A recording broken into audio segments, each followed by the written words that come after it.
Bueno, mm, como ya habrán visto en la presentación, me gustaría hablar sobre la naturaleza del hombre y cómo entendemos lo de los hábitos y las reformas. Eh, Como introducción, me gustaría si alguien podría leer esta cita. Vi a Emma y a Tania conectados, no sé si está alguno de los dos.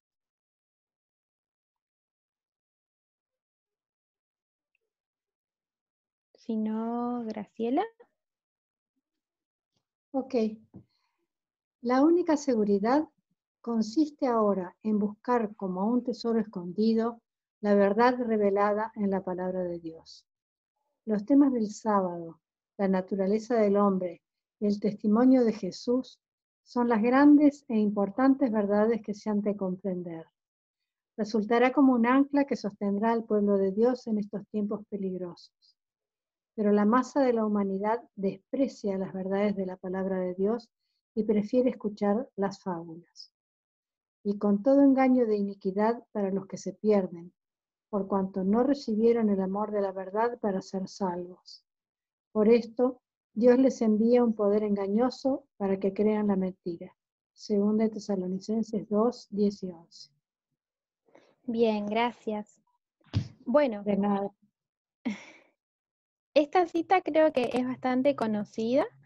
Leemos, por lo menos yo la he leído bastante cuando siempre vemos la naturaleza del hombre, ya que habla de tres grandes asuntos, que son el tema del sábado, la naturaleza del hombre y el testimonio de Jesús, como grandes verdades que hay que comprender.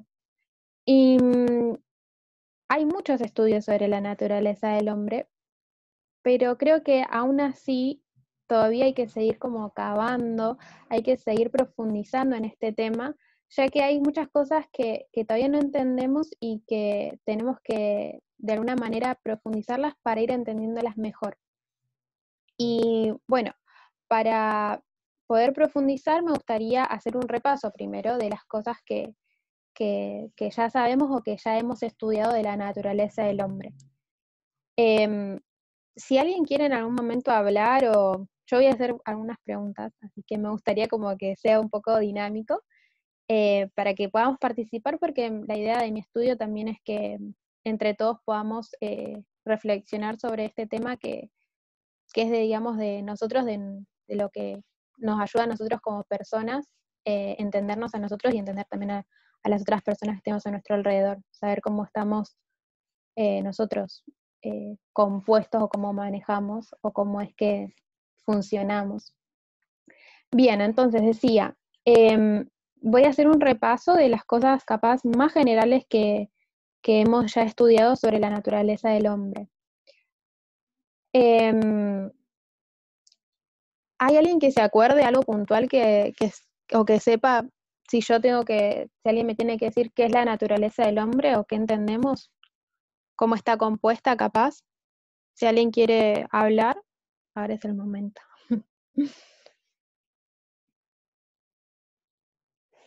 Yo no sé quiénes están conectados, veo a varios, pero no sé si todos pueden hablar. Hola, Karina, no sé si estás. Pues, sí. No tiene micrófono normalmente ella. Ah, ok. Bueno, Carol, me cualquier acuerdo, cosa pueden poner en el chat. Sí, que es triple, físico, mental y espiritual. bien, gracias. ¿Alguien más si tiene algún aporte? Esa es una, digamos, de las que ya tenía ahí. Elena de White menciona en la cita que está entre paréntesis que la naturaleza es triple, que sabemos que son facultades físicas, intelectuales y morales. Esa es una forma en la que Elena define qué es la naturaleza del hombre. Después, También, otras citas también hablan. Sí, perdón, las facultades superiores e inferiores. bien, gracias. Sí, es algo que ya ahí justo estaba por poner, porque no sabía si alguien iba a hablar. Las facultades superiores y facultades inferiores, o pasiones bajas, como las solemos a veces llamar. Esa es otra forma de hablar sobre la naturaleza del hombre. Y también, mediante estudios que hemos hecho también de la Biblia y algunos textos que más adelante también ahora voy a mencionar, se puede dividir en dos partes, la forma del cuerpo y el espíritu, o también hombre interior y hombre exterior, que es básicamente el estudio. Voy a agarrar ese ejemplo o ese modelo que tenemos de ver la naturaleza del hombre y voy a ampliar un poco más sobre eso. Así que quería justamente hacer este repaso para que entendiéramos en qué se va, digamos, basar mi estudio, en qué modelo de la naturaleza del hombre se va a basar mi estudio, que es este último, que es cuerpo y espíritu, o hombre exterior, hombre interior, de otra forma decirlo.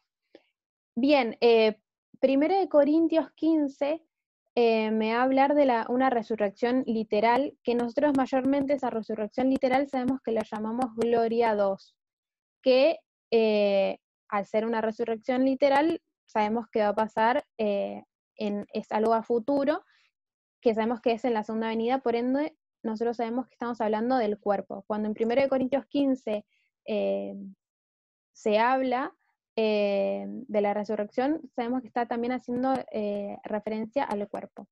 Y en Romanos 6 habla de la resurrección simbólica, ¿sí? Ahí habla también de morir y al pecado, y sabemos que todo ese capítulo hace referencia a una resurrección simbólica, y eso lo llamamos Gloria 1, que tiene que ver con el corazón, y que también sabemos que es el bautismo, ¿sí? Entonces, eso como a modo de general lo pueden estudiar, pero hay muchos estudios que hablan sobre esos dos capítulos y el análisis que se le hace. Entonces, este es un cuadro que quería que veamos, donde vemos que el cuerpo, ¿sí?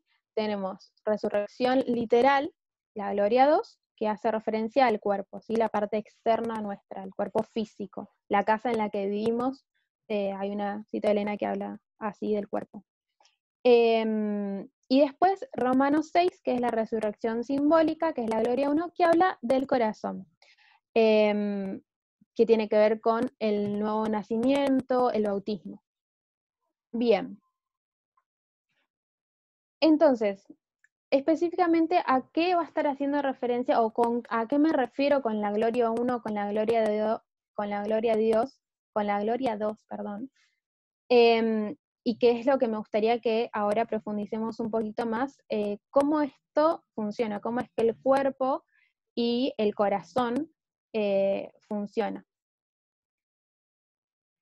Bien, la Gloria 1, al estar en el corazón, tiene que ver con la voluntad o el poder de la voluntad. Algo que también se ha estudiado mucho, hemos estudiado, es cómo en el corazón se ejerce la voluntad. Cuando vemos las facultades superiores, vemos que las facultades superiores tiene que ver con la voluntad y con la parte moral o voluntad, y la forma intelectual, el conocimiento y demás. Es otra forma, digamos, de definirlo. Y eso sabemos que está en el corazón. Facultades superiores está en el corazón, y sabemos que entonces ahí se ejerce la voluntad. Y después, bueno, la voluntad la definimos como el poder de decidir, obedecer o no, o desobedecer a Dios. Eso está en la cita que está entre paréntesis. Es una forma que tenemos de definir la voluntad. Después está la Gloria 2, que hace referencia a los hábitos, ¿sí? ¿Por qué digo hábitos en este sentido?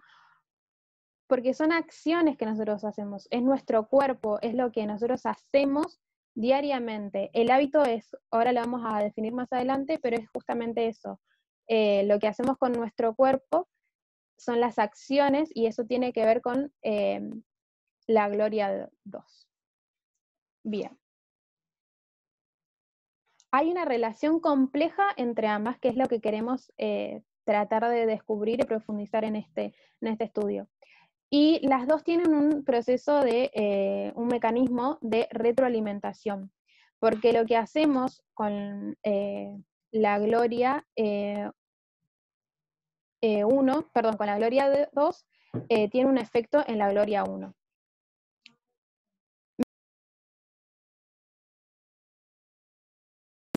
Bien, entonces, lo que me gustaría entonces que veamos es cómo es que la gloria 2, o sea, los hábitos, influyen, o cómo podemos profundizar la forma en la que vemos los hábitos en la gloria 1, que sería el corazón. ¿Sí? Si hay alguna duda o algo, me pueden preguntar. Sí. Sí, yo soy Tania. Te quería hacer una pregunta. Lo que estás haciendo de Gloria 1 y Gloria 2, ¿es una Sí. aplicación? O Sí, sea, ¿te según lo acordás que que de hábitos y demás, estás haciendo una aplicación. a ver, yo ahora lo voy a volver a explicar. Nosotros cuando hablamos de gloria 1, el cuerpo tiene que ver con los hábitos. ¿Vos por qué me preguntás? Acá le falta 1 Corintios 15. Yo pregunto porque capaz lo estoy entendiendo de otra manera o una manera errónea. Yo entiendo la Gloria 1 como luego del, luego del bautismo, un proceso, ¿sí? Y la Gloria 2, perdón, es la después en la segunda venida, que es la que va a ser completa. Por eso te preguntaba si vos estabas haciendo acá una... está al revés. Sí, acá está al revés. Sería la gloria 2, acá en resurrección me equivoqué del palito. Ah, okay. Sería resurrección literal gloria 2 y resurrección símbolo gloria 1.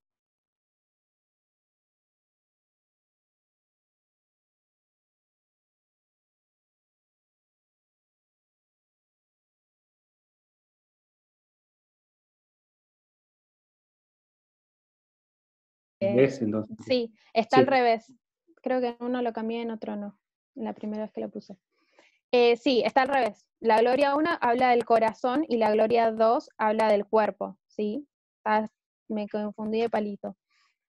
Porque el cuerpo es justamente lo que va a hacer, va a hablar de la resurrección.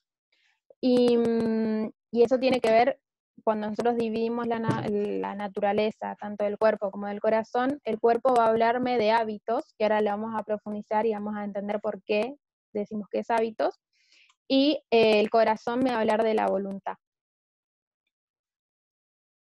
¿Ok? Bien, sigo, cualquier cosa alguien me pregunta. Bien, entonces, para entender mejor esto del corazón, necesitamos entender qué es el nuevo corazón, qué es tener un nuevo corazón. ¿Alguien tiene una definición o alguien me quiere decir qué entendemos por tener un nuevo corazón? Vimos en el camino aquí Puede ser de forma nuevos propósitos, nuevos ideales. nuevos propósitos, nuevos ideales. ¿Alguien tiene otra definición?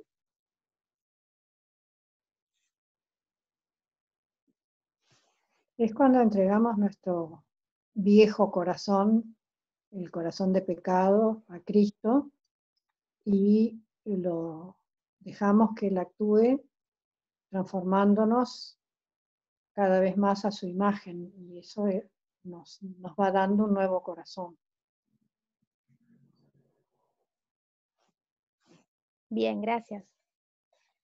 Bien, a mí me gustaría definir esto del nuevo corazón como tener la ley en tu corazón.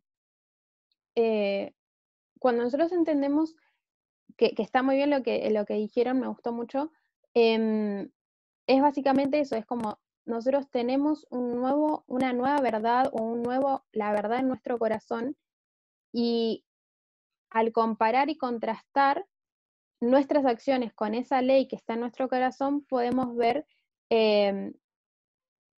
la diferencia, y eso hace un cambio. Pero primero necesitamos tener una ley o la verdad y poder compararla con nuestras acciones, y eso genera en nosotros un nuevo corazón. Capaz ahora lo voy a volver a definir de otra forma y se va a entender un poquito mejor cómo es que esto sería, digamos, bien, o capaz que ya lo hemos escuchado también otras veces, pero me gustó mucho eso. A ver, creo que están hablando en el chat. ¿El nuevo corazón puede venir después del bautismo? Si nosotros entendemos que en realidad es como que ese nuevo corazón es la ley, es el bautismo, pero esa ley en realidad también está antes, así que como que el bautismo, así el acto, sería como la parte más final de ese nuevo corazón, ¿no? Y acá hay una cita. Caro, de lo que dice el camino a Cristo. Gracias. Bien. Otra forma de entender qué significa tener un nuevo corazón. Nosotros sabemos que cuando vemos las facultades superiores e inferiores, nosotros decimos que las pasiones bajas son las que están gobernando y que lo que nosotros necesitamos y ese nuevo corazón es que las facultades superiores gobiernen nuestro corazón. Y me gustaría preguntar, a raíz de esta analogía que acabo de decir y que capaz es muy conocida y que hay muchos estudios que hablan de esa analogía, ¿qué hace que una silla se transforme en un trono?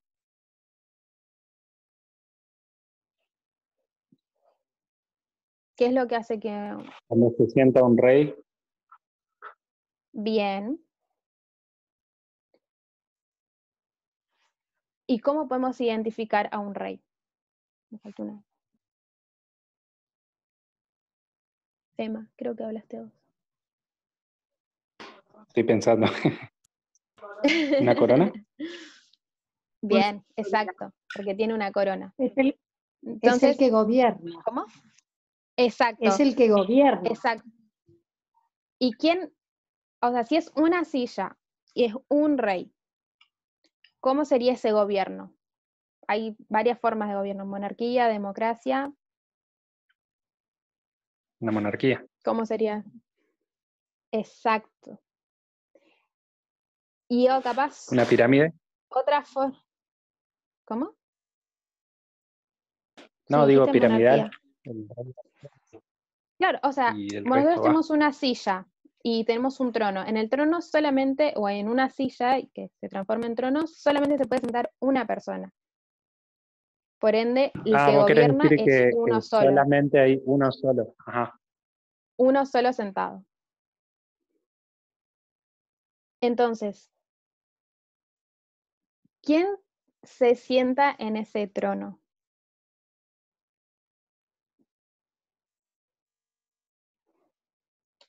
¿Quién es el que Depende está de sentado? nosotros.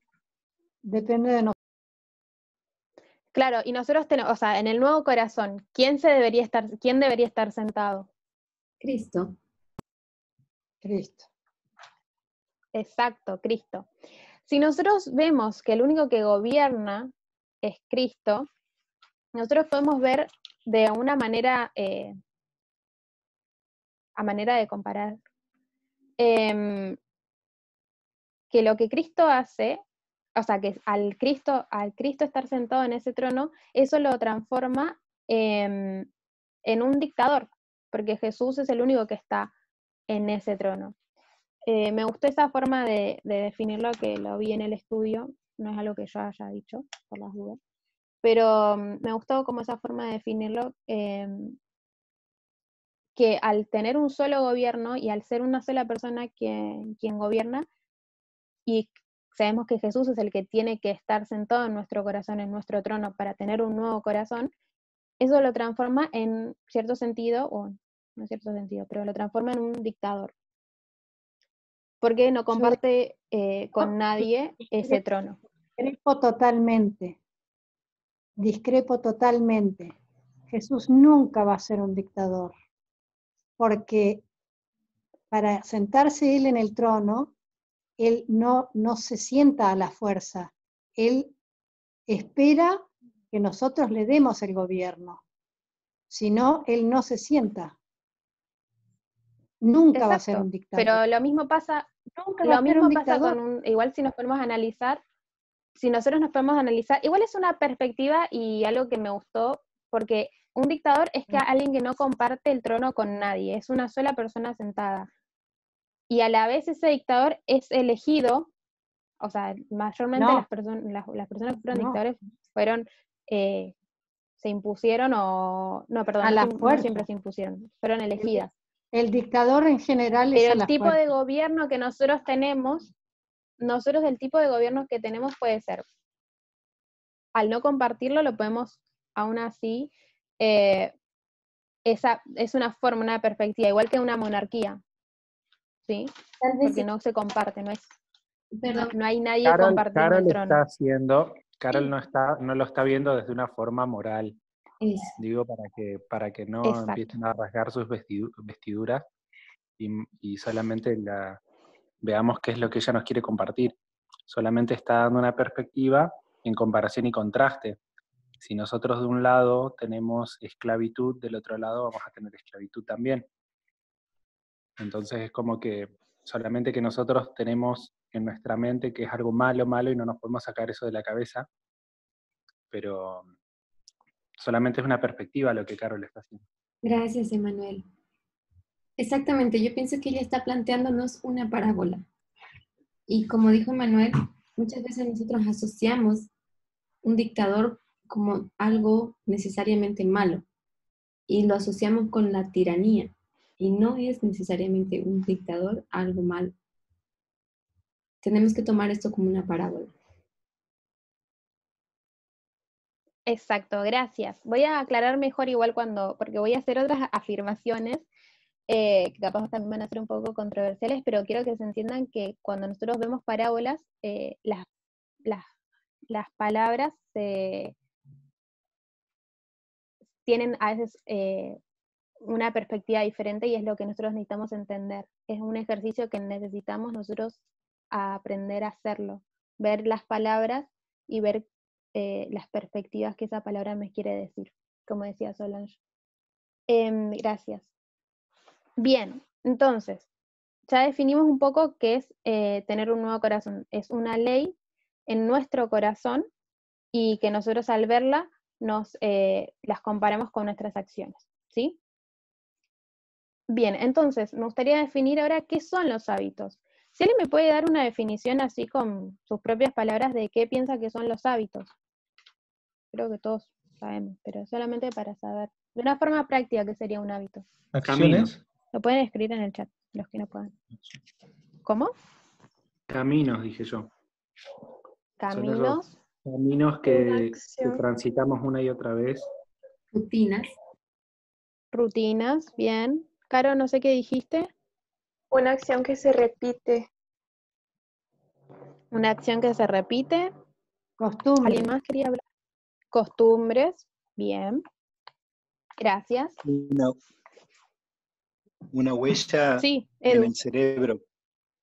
Una huella en el cerebro. Genial. Es decir, es un camino neuronal que se ha establecido. Bien, gracias. Entonces, una forma capaz bien sencilla para que les quede es una repetición de acciones en forma frecuente. ¿Sí? Cuando nosotros hacemos algo, una acción, cualquier esta acción sea, de forma frecuente, eso se transforma después en un hábito. Bien, entonces, si nosotros tenemos acciones repetidas que después se transforman en hábitos, esto también se va a transformar en nuestro carácter. ¿Cómo es que funciona esto? Es lo que me gustaría que podamos profundizar. Porque entender esto es también cómo nosotros funcionamos, cómo el ser humano funciona. Y para entender eso necesitamos saber qué sería el carácter. ¿Alguien tiene una definición o alguien me quiere definir de una forma con sus palabras qué es el carácter?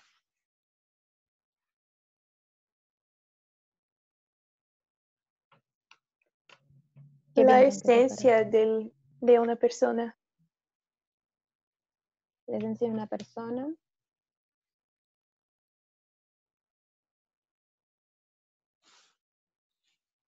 Bien. Tal vez podemos decir son rasgos que definen una persona o la personalidad de alguien. Bien. Ahí me gustaría decir que son pensamientos y sentimientos nomás. Tu carácter son los pensamientos y sentimientos que vos tenés. Eso apunta a nuestro corazón, ¿sí? A la parte de la gloria, que sería la gloria 1, que apunta al corazón, ¿sí? Bien, y me gustaría entonces leer esta cita, si alguien me puede leer, capaz Solange, que justo te escuché, ¿podemos leer esta cita? Ok, dice así. Un hombre así no debe formar parte de juntas o comisiones. El yo ha sido por tanto tiempo un elemento gobernante que este desafortunado hombre considera y piensa que es una virtud tener sus propias opiniones. Si sus ideas no se siguen, levantará objeciones a cada momento, ya sea en asuntos de mayor o menor importancia. Se aferra a sus propias palabras, ya sean correctas o equivocadas. Esta práctica, repetida a menudo, crece como un hábito confirmado hasta que se convierte en un rasgo de carácter. No hablar mal de un hombre. Sí, esto está en inglés, ¿sí? Yo la traduje, pero la referencia esta es en inglés. Entonces, acá Elena me está hablando, bueno, de una persona que tiene diferentes, o sea, opiniones o ideas, y que esta práctica, como se repite, se forma un hábito, y eso se convierte en un rasgo de ese carácter. Entonces, ¿qué está pasando? Nosotros tenemos una práctica. Nuestro hábito, las acciones repetidas que nosotros tenemos, forman parte de lo que dijimos, la gloria 2, o sea, el cuerpo, ¿sí? 1 Corintios 15, ese capítulo, ¿no? Eso es el cuerpo, nosotros lo definimos todo eso como el cuerpo, gloria 2. Ese hábito que repercute en nuestro cuerpo, sabemos que son acciones repetidas, y acá nos dice que eso afecta al corazón, que nosotros sabemos que es el carácter, ¿sí? Los pensamientos, sentimientos que nosotros definimos como corazón, como la gloria 1, vemos que hay como antes mencionaba, una retroalimentación, un mecanismo de lo que pasa en el cuerpo, termina repercutiendo en nuestro corazón, ¿sí? Y esta es la forma capaz más práctica que yo vi que Elena hablaba, de cómo ese mecanismo pareciera que funciona, ¿sí? Nosotros hacemos una práctica, eso se forma un hábito, y ese hábito termina repercutiendo en nuestro rasgo de carácter, ¿sí? En nuestro corazón. Y esto es importante porque me gustaría que entremos ahora de forma práctica en las cosas que nosotros hacemos, ¿sí? Y para eso me gustaría que hablemos de los votos de reforma. Nosotros sabemos que tenemos votos bautismales, ¿sí? Muchos de nosotros los hemos estudiado, los estamos estudiando, y hay varios votos que hablan sobre reformas. ¿Alguien sabe cómo relacionamos los votos los hábitos con los votos de reforma? ¿Alguien me podría decir cómo encuentra relación, o estoy hablando algo que no se entiende?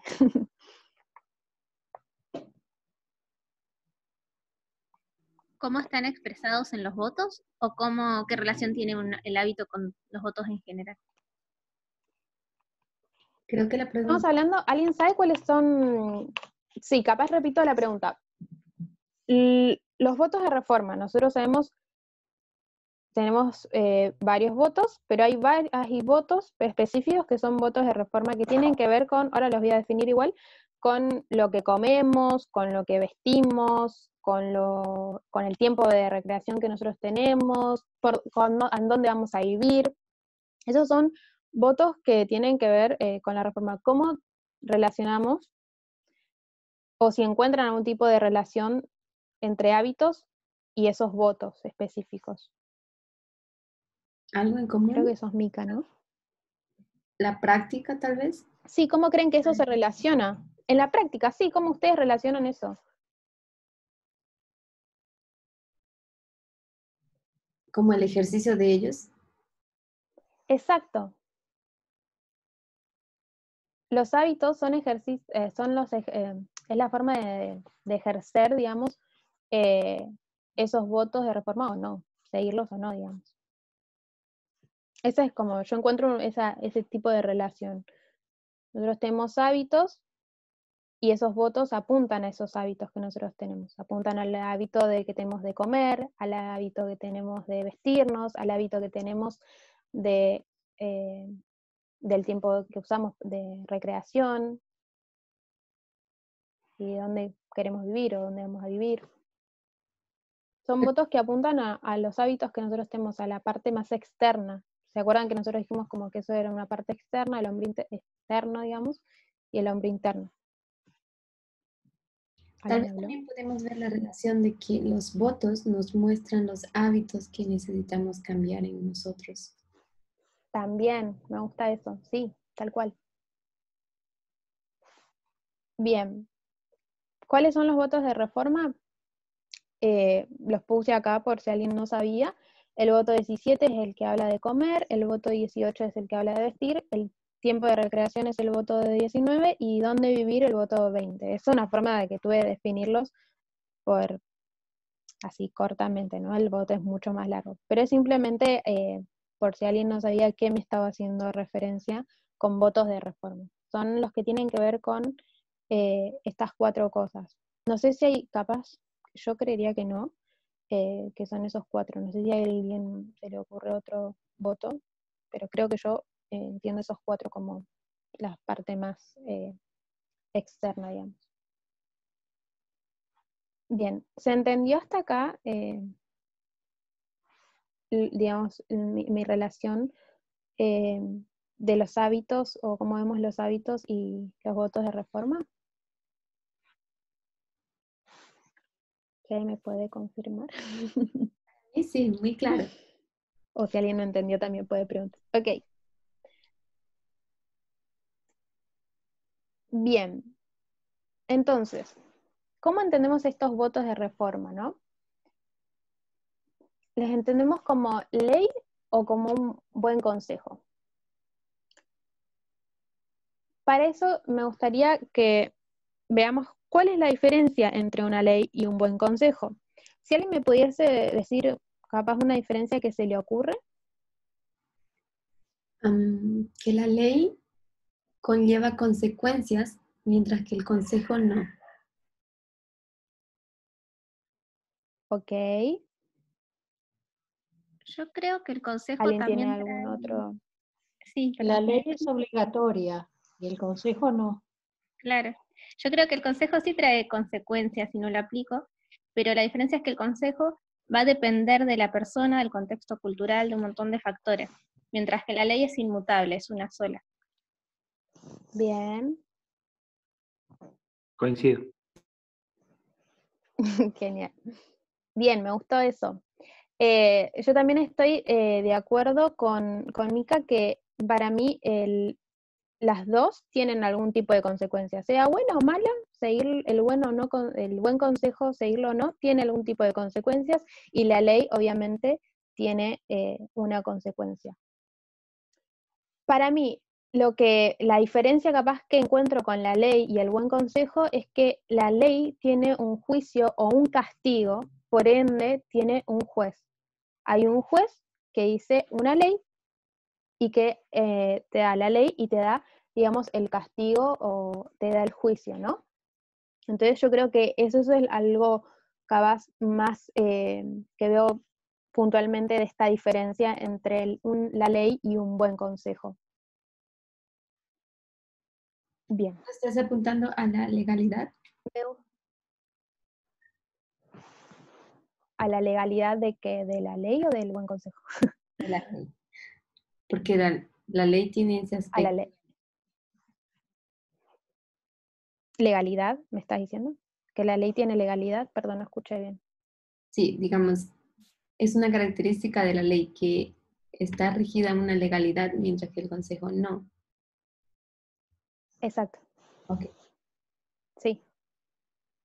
Sí, porque yo por lo que entiendo es, vos tenés un juez que dicta una ley y en este caso también tiene un castigo. Por ejemplo, si vemos Deuteronomio, no me acuerdo el capítulo, pero Deuteronomio cuando habla de las leyes da el castigo. Bueno, bien, entonces me gustaría que veamos el ejemplo de Daniel 2 para entender mejor esta diferencia entre una ley y un buen consejo. Nosotros sabemos que la estatua de Daniel 2 y la piedra, ¿sí? Los vemos como, como reinos. Pero mayormente los adventistas, o una buena parte de ellos, ven la estatua como sucesiones, digamos, algo terrenal, y la piedra como sucesiones, o sea, sí, reyes, y la piedra como un suceso en la segunda venida, que tiene que ver con el cielo. Entonces podemos ver que ellos tienen una visión de estatua como la tierra y la piedra el cielo. ¿Cuál es el problema de esta visión, capaz así a grandes rasgos? ¿O cuál es el problema? Que nosotros sabemos que eso se complica juntar o compararlo, porque son cosas que están muy alejadas, la tierra y el cielo. Pero nosotros, al utilizar parábolas y ver Daniel 2, sabemos que tenemos que juntar, tenemos que hacer de una forma parabólica, juntar esas dos cosas para poderlas comparar y contrastar. ¿Quién es el que junta la tierra con el cielo? Creo que es bastante obvia la pregunta. Es Cristo. Cristo, sabemos que hay un montón de citas, pero también se puede ver en su vida, y de forma parabólica, que Cristo es el que junta la tierra con el cielo. Entonces nosotros sabemos que necesitamos juntar dos cosas para transformar eso también en una parábola y poderlas comparar y contrastar. Entonces el problema de cuando nosotros, si alguien adventista ve Daniel 2, se les complica capaz comparar y contrastarlas porque son cosas que están alejadas. Entonces, ¿por qué tomé este ejemplo? Porque quería que veamos la necesidad de poder juntar para poder comparar y contrastar. ¿Y qué estoy juntando al tener una ley y un castigo y un juez? ¿Sí? Son cosas que se pueden juntar, ¿sí? En cambio, si nosotros vamos a un buen consejo, no hay castigo, no hay un juez. Por ende, no se puede poner como un buen consejo como un castigo o como una ley, ¿sí? Cuando nosotros vemos diferentes leyes o diferentes consejos, capaz lo que nosotros necesitamos ver en profundidad es si eso verdaderamente tiene un castigo de fondo o una consecuencia, porque los dos van a tener consecuencias, pero la ley tiene un juicio, tiene un castigo, tiene un juez que mayormente lo dicta, y el buen consejo no. Entonces nosotros al poder acercar esas cosas, la ley, el juicio, el juez, podemos verlo de una forma en forma de parábola, que nos hace entender mejor la ley y diferenciarla a la vez de un buen consejo. ¿Se entiende el punto? Si no, lo vuelvo a explicar.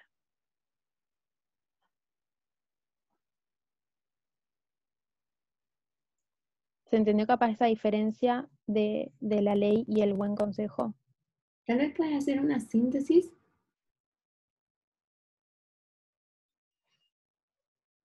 Bien, No, yo quiero, digamos, descubrir cuál es la diferencia entre la ley y un buen consejo. Capaz, voy a dar un ejemplo, me pueden dar un ejemplo de lo que sería una ley y un buen consejo. ¿Alguien, si me quiere dar un ejemplo de lo que es ley y buen consejo? O sea, un ejemplo práctico, digamos. Por ejemplo, lo voy a dar yo, porque no sé si alguien va a entender. Comer huevo. Muchas veces lo podemos, o capaz durante mucho tiempo se ha tomado como eso, como una ley que conlleva un castigo. No comer, comer huevo es como si comes huevo es un castigo, es alguien que va a ser castigado. Pero en realidad no, nosotros sabemos que comer huevo es un buen consejo, no comer huevo, pero eso no necesariamente es una ley. ¿Por qué? Porque no es que fue dictaminado por un juez o por Dios que si vos comes huevos vas a ser castigado, vas a ser castigado o tenés alguien o fue hecho un principio o una ley. Pero sí, es un buen consejo, es una recomendación, es algo que te dicen que no comas huevos porque es lo mejor que puedes hacer para tu salud. Hay médicos que te van a decir, hay un montón de personas que te pueden decir que es un buen consejo no comer huevo. Pero no tenés a alguien que te haya dicho, o no tenés a Dios, que si vos comes huevo. Es más, hay personas que comen huevo y no tienen o necesitan comer porque no tienen otra alternativa y no tienen un castigo. No es que en la segunda venida va a venir Dios y te va a castigar por haber comido huevo. Es más, Elena de Guay en su momento comió huevo hasta que dijo que no. O pioneros han comido huevo, pero no es que hay un castigo y que por eso no. Comer 2 veces al día ¿Entendés? también. Uh-huh. ¿Comidas? ¿Me estás hablando del hábito de comer? Sí, sí, comer Okay. 2 veces No te al voy a hablar de día. los huevos. Ajá, exacto.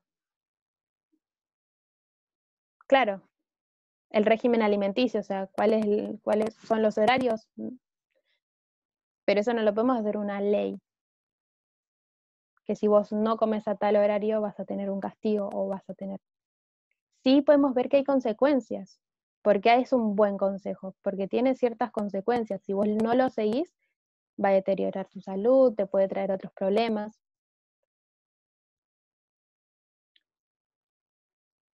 ¿Alguien me quiere dar, Caro que me dio un ejemplo, ¿alguien más me quiere dar un ejemplo de lo que sería un buen consejo? También el vivir en el De campo. forma práctica. Vivir en el campo. Claro, ¿Ok? la vestimenta. Hacer ejercicio. La vestimenta, hacer ejercicio. Bien, todos esos serían buenos consejos.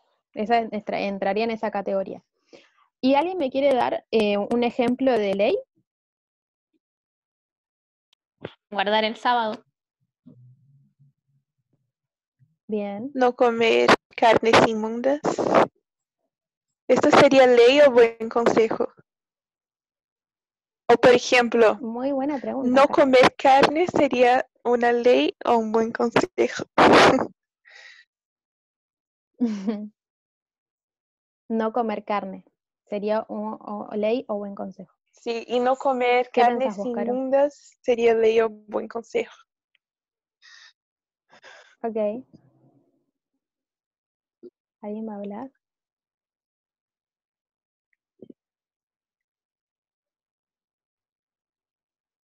¿Alguien quiere decir qué piensa sobre lo que dijo Caro o quiere dar otro ejemplo? Yo ahora lo voy a seguir unas diapos, capaz, para que no se nos vaya tanto el tiempo y lo vamos charlando. Pero tengan esto en mente, ¿sí? Estas preguntas que me gusta porque son prácticas y es la idea del estudio, que podamos pensar en ejemplos prácticos de esto. Sigo algunas diapos y dejo así para alguien, si alguien quiere comentar algo. Entonces, el buen consejo no tiene castigo, pero sí consecuencias. Es algo que ya dije. Las reformas, ¿en qué categoría las podemos ubicar entonces? Estas reformas que hablamos anteriormente, las reformas de los votos, ¿no? Me gustaría sugerir que entran en la categoría de buen consejo. Uno de los problemas que estuvo surgiendo durante este periodo como movimiento es el tema del liberalismo. Que nosotros, una forma de entender qué es el liberalismo es cómo tratamos a otras personas. Y durante mucho tiempo estos votos que acabo de mencionar, esos 4 votos que mencioné, fueron de alguna forma atacados porque no se los, en nombre del liberalismo, no se los entendía o pensaban que estaban mal. Pero si nosotros entendemos que la esencia del liberalismo es cómo tratamos a otras personas, y nosotros vemos estos votos de reforma, esos votos de reforma no tienen que ver con las otras personas, porque tiene que ver con una reforma personal. Entonces, ni siquiera está como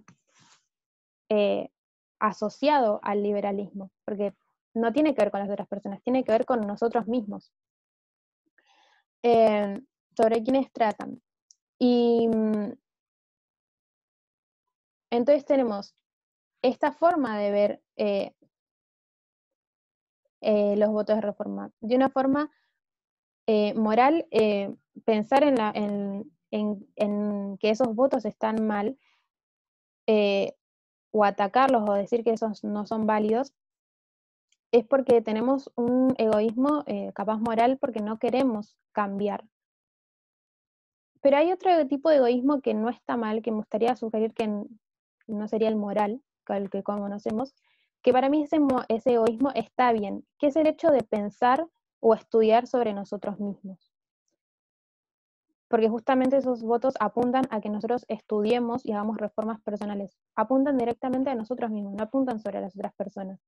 Entonces, entender que hay cierto egoísmo que nosotros tenemos que tener, que no hablo del que pensamos, que es el moral, sino ese egoísmo que tiene que ver con pensar en nosotros, pero de una forma profunda para eso mismo, cambiar, o sea, ver qué es lo que hacemos bien o hacemos mal. Esa es una forma de egoísmo que para mí está bien, y es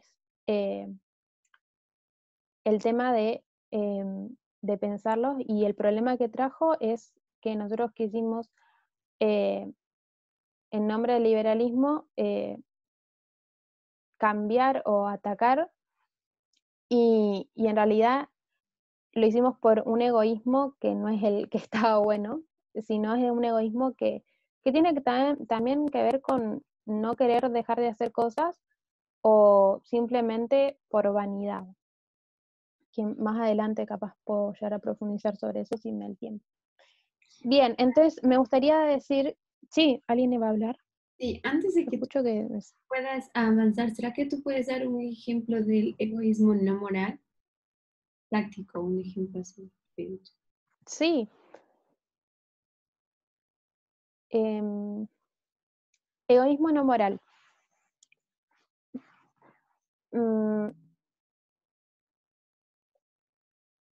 El hecho de llevar a cabo las reformas de comer, de investigar, o de cómo elegimos alimentarnos, es pensar en nosotros mismos, cómo queremos comer, cómo queremos vestirnos, cómo queremos hacer eso, si queremos seguir o no ese buen consejo. Estamos siendo egoístas, porque estamos pensando en nosotros mismos. Nosotros, cada vez que pensamos en las cosas prácticas que hacemos, que muchas veces al ser hábitos no las pensamos, y eso también es un problema, eso sería egoísmo. Y es lo que nosotros necesitamos, es más, hacer. Nosotros necesitamos, en cierto sentido, ser egoístas, porque eso es lo que nos lleva a poder pensar en los hábitos, en esas cosas que hacemos diariamente, y qué cosas deberíamos cambiar o no. Y eso es lo que nos enfrentan los votos. Los votos te enfrentan con un hábito que a veces te puede gustar o no, cambiar tu alimentación te puede gustar o no, y eso te lleva a ser egoísta porque tenés que pensar sobre lo que vos estás haciendo y cómo lo estás haciendo. Entonces podemos deducir que el egoísmo no moral se trata más bien de hacer un autoanálisis donde tú limitas a tu yo, pero en referencia a los votos bautismales se trata de que tú tienes que aprender a ser tolerante, ¿verdad?, con los demás. ¿Eso? Sí, la última parte me gustaría que lo expliques. ¿Cómo sería tolerante con las otras personas? Porque el voto está hablando directamente con la persona que quiere tomar la decisión, según entiendo yo. Sí, pero esa persona, No está hablando de otras personas. eso, cuando tú tomas el voto bautismal cuando tomas las clases bautismales de los votos de reforma, tú tienes que entender que tienes que ser egoísta contigo mismo en ese sentido y tratar de ejercer esos votos de reforma, ¿no? Vivirlos. Pero cuando se trata de que sí, más, tú tienes que aprender a aceptar a ellos con las diferencias. O sea, darles un trato tolerante, se puede decir. exacto, y eso es liberalismo, porque el mensaje del clamor de medianoche, que es lo que puse en la esencia, era mirar a otras personas, era ver a otras personas, por eso el tema de la vestimenta, el tema de que las mujeres sean ancianas, era ver a otras personas, ver a dos personas, juntarlas y ver que hay diferencias y tratar de igualarlas, en este sentido, con la vestimenta o en el hecho de ser ancianas. Eso es el liberalismo, es poder ver a las otras personas y cómo fueron tratadas y tratar de igualarlas. Eso es lo que yo entiendo que en esencia hizo el clamor, el mensaje del clamor, y el liberalismo se trataba de eso, no de los actos egoístas que vos querías hacer, de ser ese liberalismo o libertinaje que cada persona quería hacer y que las personas a veces entendieron por esto de las reformas del vestuario, por ejemplo. Estoy de acuerdo igual en lo de ser tolerante, simplemente creo que esos votos están apuntando a cada persona. Lo de ser tolerante es el liberalismo, es el mensaje del liberalismo y el clamor, o sea, son los otros mensajes. Pero esos 4 votos para mí hablan de uno mismo, no de las otras personas. Cómo tratar a las otras personas tiene que ver con el mensaje que nosotros aprendimos del clamor y lo que entendemos del liberalismo. ¿Se entiende? No sé si estás de acuerdo o no. Claro. Es lo que yo estoy entendiendo. Sí, Caro. No entendí qué es egoísmo moral y egoísmo no moral. ¿Qué significan esas cosas? Bien. Ok. Egoísmo, cuando nosotros pensamos en egoísmo, y simplemente lo puse de esa forma, pues cuando nosotros vemos algo egoísta, decimos, moralmente sabemos que el egoísmo está mal. Es algo que, si vos le preguntas a cualquier persona, ¿está bien ser egoísta? Te va a decir que no, porque moralmente está mal, no está bien pensar o sea, las personas no deberían ser egoístas. Pero hay un egoísmo que yo le quiero sugerir que no es el moral, es otra forma de ver ese egoísmo, que tiene que ver con el hecho de pensar en uno mismo y lo linkeo con esto de las reformas. No estoy hablando de un egoísmo sobre las personas, o sea, pensar en uno mismo más que en las otras personas. No. Es pensar, es el simple hecho de pensar en uno mismo. Si lo podría definir es egoísmo no moral, pensar en uno mismo. Y el moral, digamos, sería como el que vemos malo, digamos, el que vemos como que no deberíamos, como el que quiere todo el tiempo pensar en uno mismo. Hay fuentes externas que justamente hacen eso, distinguen el egoísmo. Ayer compartí en el chat, por ejemplo, lo definían con 3 tipos. Sí. El egocéntrico, que es el malo que decimos de pensar en uno mismo. El neutro, que es esto de cuidarme un poquito, pero porque sé que eso va a servir también para los demás. Y después está el altruista, que es incluso totalmente pensando en los demás. Bien, me gustó eso. Caro, ¿querías decir algo? ¿Ahí quedó más claro? No sé. Creo que esto contesta lo que puso Mika. Porque así, Ok. egoísmo, si vamos a mirar cómo significa amor a uno mismo, ¿no? O no sé qué significa Ujú. exactamente la palabra, pero sería el cuidado y amor a uno mismo, porque simplemente eres una persona así como las demás, como te ves como uno que es igual a los demás, sino uno que es mejor o más especial o que tiene que ganar ventajas sobre los demás. Ok. Que hace parte de un todo, digamos. Entonces, Sí, es lo mismo capaz que pasó recién, como que poder ver esa palabra y como que decir, no tenerle capaz miedo a esta palabra, de decir un poco de ese egoísmo, como ponía Mika ahí en el chat, o sea, tener ese egoísmo donde uno piensa en uno para mejorar, que es lo que apunta. Porque el voto, o sea, esos 4 votos apuntan que vos te mires y veas qué es lo que estás haciendo. Todos los votos en realidad son para que uno reflexione. Pero esos 4 votos apuntan directamente en cosas que vos haces y que cosas que podés cambiar. Entonces, sí o sí, yo veo en esos 4 votos que vos te tenés que mirar a vos mismo. No trata de cómo de cómo vos sos con los demás. Tratan directamente de vos mismo cuando yo veo o leo esos votos. No sé si estamos todos de acuerdo. Y sí, creo que también algo. Sí, Caro, ¿querés hablar vos? Oh, no, simplemente algo que solamente tú puedes hacer por ti mismo. Eso iba a decir. Ujú. Y creo que también la importancia de pensar en nosotros mismos desde esta perspectiva, en nuestros hábitos, es que como mencionó anteriormente Carol, lo que hacemos, nuestros hábitos terminan repercutiendo en nuestro carácter y eso termina repercutiendo en nuestro corazón. Creo que también esa es la importancia de reflexionar sobre nuestros hábitos y ser egoístas en ese sentido. Bien, gracias, Bar, por recordarme. Gracias, Babi. También quería decir una cosa, porque es una cosa que había pensado, pero no quiero sacar mucho el tiempo del estudio, o que sea simplemente una pregunta para que podamos como pensar en esto después. Porque yo me acuerdo que una vez estaba discutiendo sobre abusos y como por ejemplo, si vas a mirar a una persona que está sufriendo un abuso, sea a nivel nacional, sea a nivel social o a nivel personal,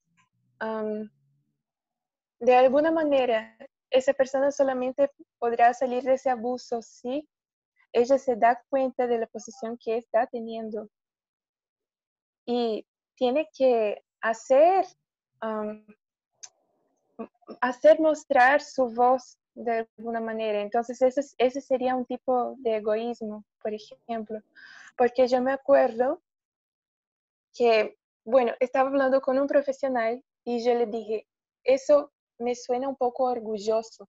Y él sí tiene orgullo, pero esa es la única manera de salir de esa situación, digamos. Entonces, ¿será que sería un poco de este egoísmo que estás hablando?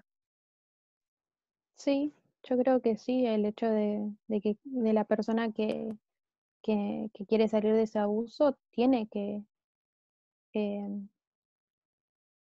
pensar en ella misma. Y por eso también es importante el amor propio. Cuando nosotros hablamos del trato con los demás, de cómo queremos que los otros nos traten, si nosotros no aprendemos sobre nuestro amor propio, sobre sobre nosotros mismos, o lo que nosotros queremos, o ese amor que tenemos que tener, no vamos a tampoco saber cuál es la posición de la otra persona, porque nosotros no sabemos eso de nosotros mismos. y yo creo que por eso también es importante el amor propio, que hace referencia a eso, que el ejemplo de Caro. ¿Hay alguien más Bueno, que, o Caro, no sé si... Igual está buena, me gusta esas reflexiones. Bien, creo que ahí se entendió un poquito más. Y para hacer un repaso, ya que nos queda, estamos llegando ya al final,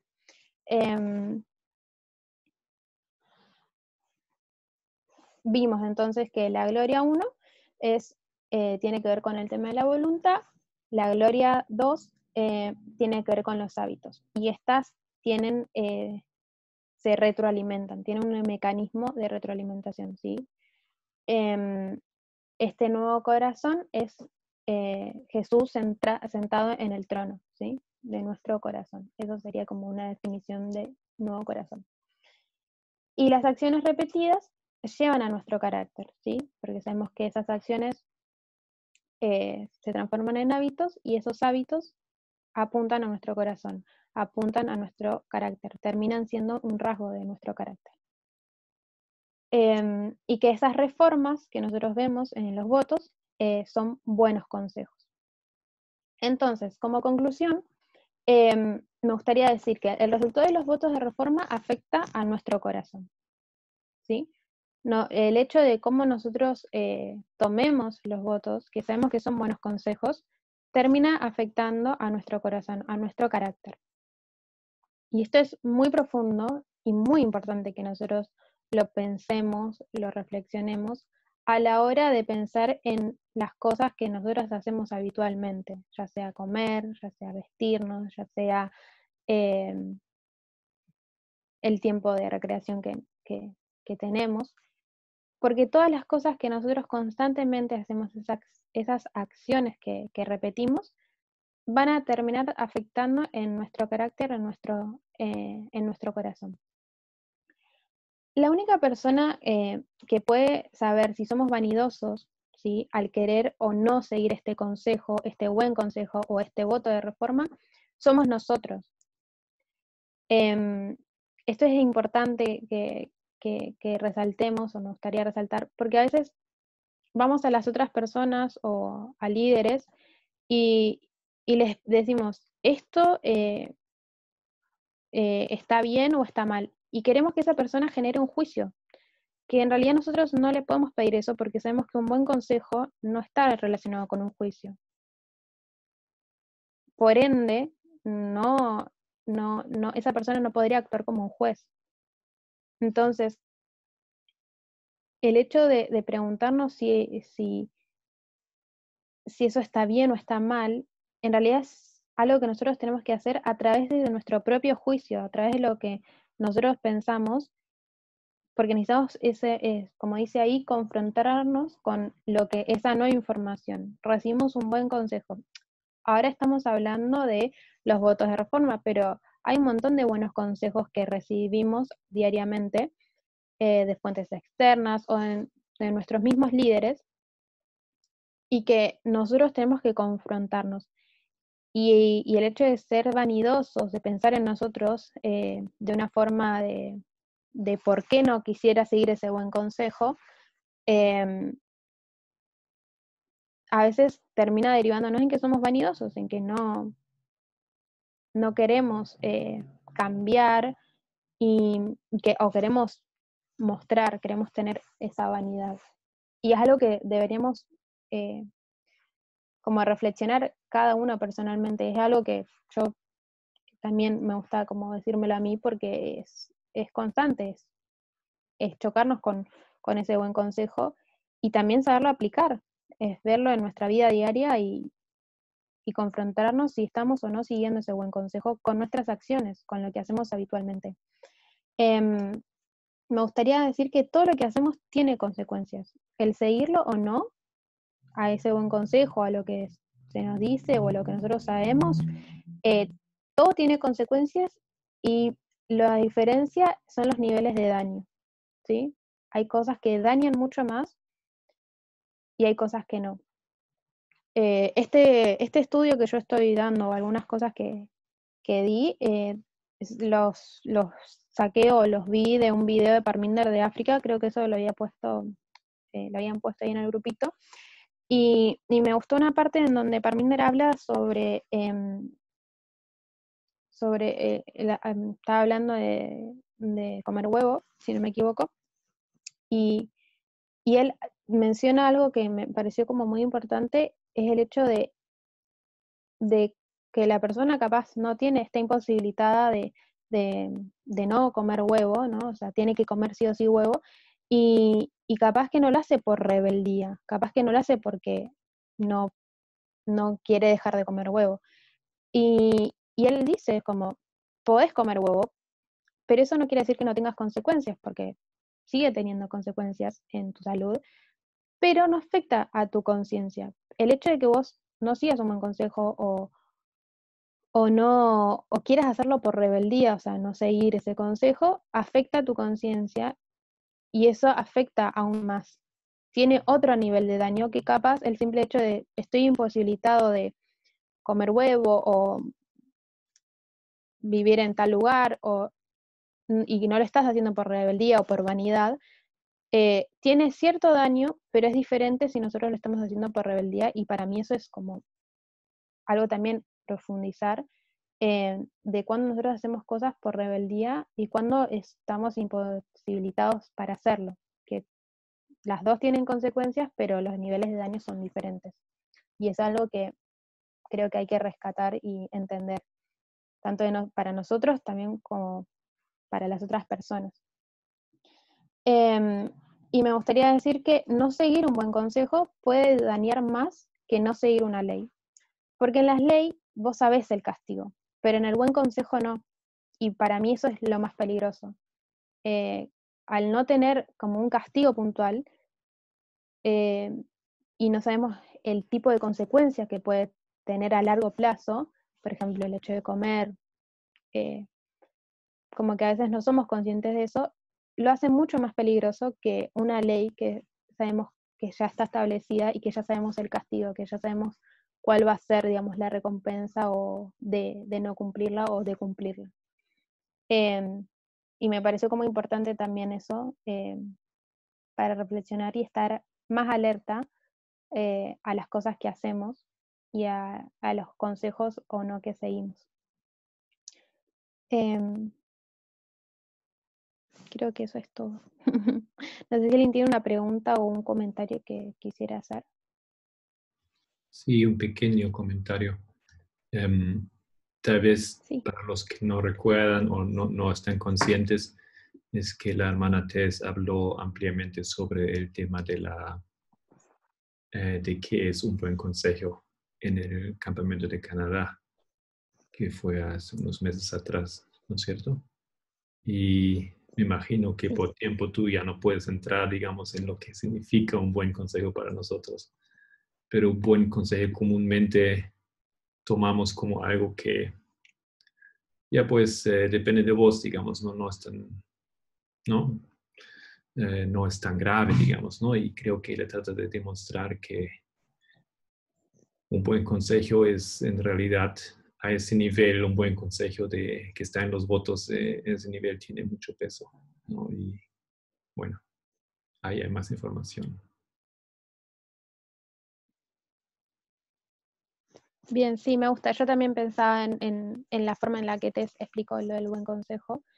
Y también, o sea, yo me apunté a los votos de reforma, porque son la forma más práctica o más visible que tenemos, pero hay un montón de buenos consejos que Tess y Parminder también están hablando y no necesariamente están en las votos de reforma.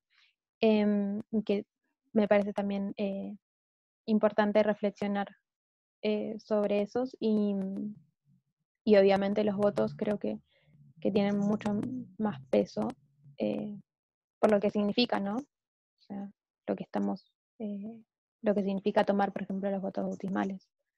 Creo que es importante. ¿Alguien más quiere decir algo? Si no, me gustaría poder hacer una oración para terminar. No sé si alguien tiene una pregunta o un comentario.